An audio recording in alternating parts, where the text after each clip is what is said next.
Somewhere around 2 million years ago, your ancestors lost almost all of their body hair.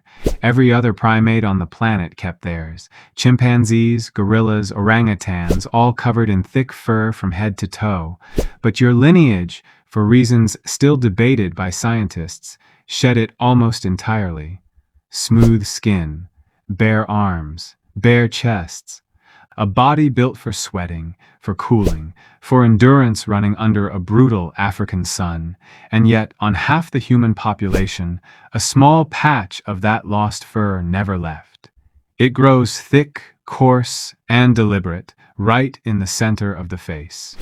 If humans really lost their fur for good evolutionary reasons, why would a beard still be sitting there, stubbornly refusing the memo? The answer is not about warmth, it is not about protection from the sun, despite what you may have heard.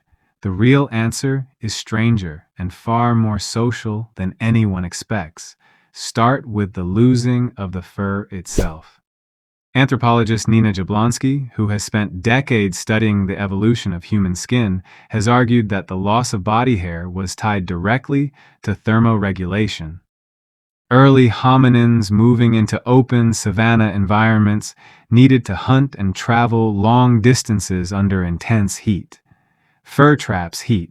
Bare skin, combined with an increase in sweat glands, allowed the body to cool far more efficiently during sustained physical exertion. This was almost certainly a survival advantage. Better temperature control meant your ancestors could be active during the hottest parts of the day, when predators were less active and prey was easier to catch. So the general trend makes sense. Less fur, better cooling, better survival. But that same logic should apply to the face just as much as anywhere else.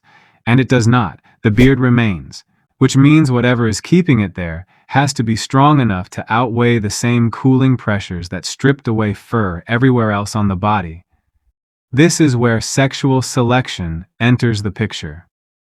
Not natural selection, which shapes traits for survival, but sexual selection, which shapes traits because they influence who gets chosen as a mate or who successfully competes against rivals.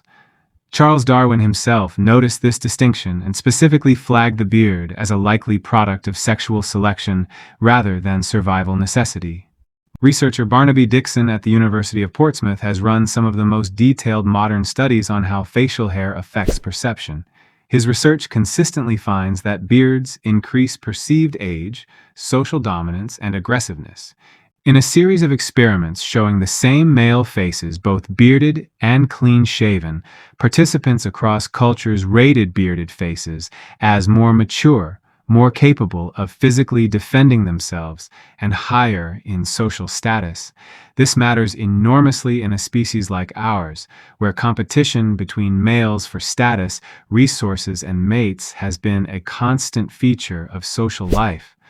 A beard functions as a visual signal, broadcasting maturity and formidability at a glance, before a single word is spoken or a single physical confrontation occurs. In many social contexts, that signal alone can shift outcomes.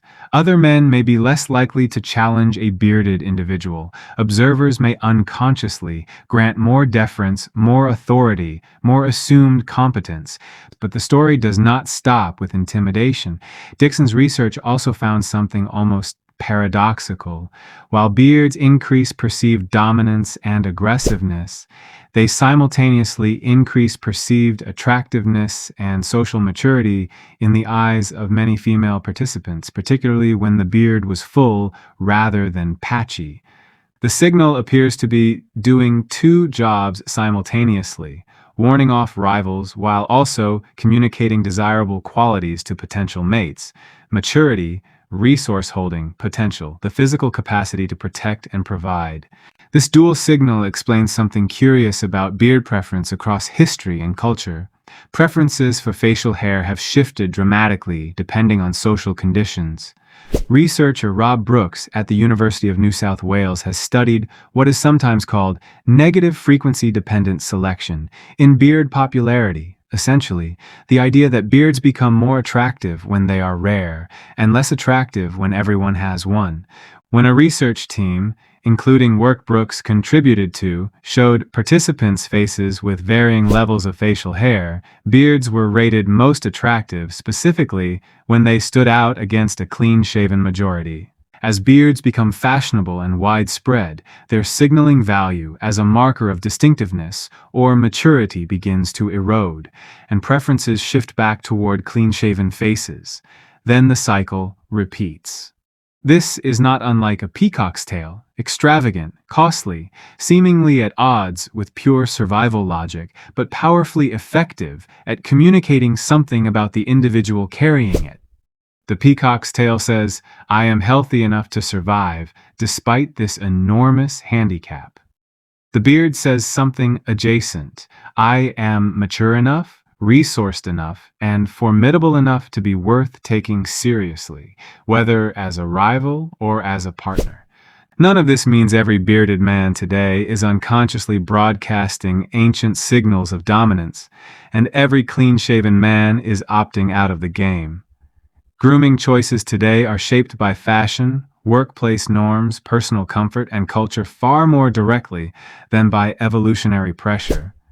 But the underlying perceptual machinery, the reason a beard reads as more mature, more serious, more physically capable, did not appear randomly. It was carved by hundreds of thousands of years of social competition and mate choice running in parallel with, and ultimately overriding, the same cooling pressures that swept fur off the rest of the human body. So the beard was never a leftover. It was never an oversight of evolution. A patch of fur evolution simply forgot to remove. It survived because it was doing something valuable, something the rest of the body's fur was not doing. While your ancestors' arms and chests and backs were shedding hair in service of staying cool under a relentless sun, the face was quietly becoming a billboard. A visual signal system refined over countless generations, broadcasting age, status, and formidability to every other human who looked at it. 2 million years of fur loss swept across almost the entire human body, and one small patch of the face fought back. Not because it needed to keep you warm, but because it needed to tell everyone around you something about who you are. The next time you see a beard, or grow one yourself, you are looking at one of the oldest advertisements the human body has ever produced.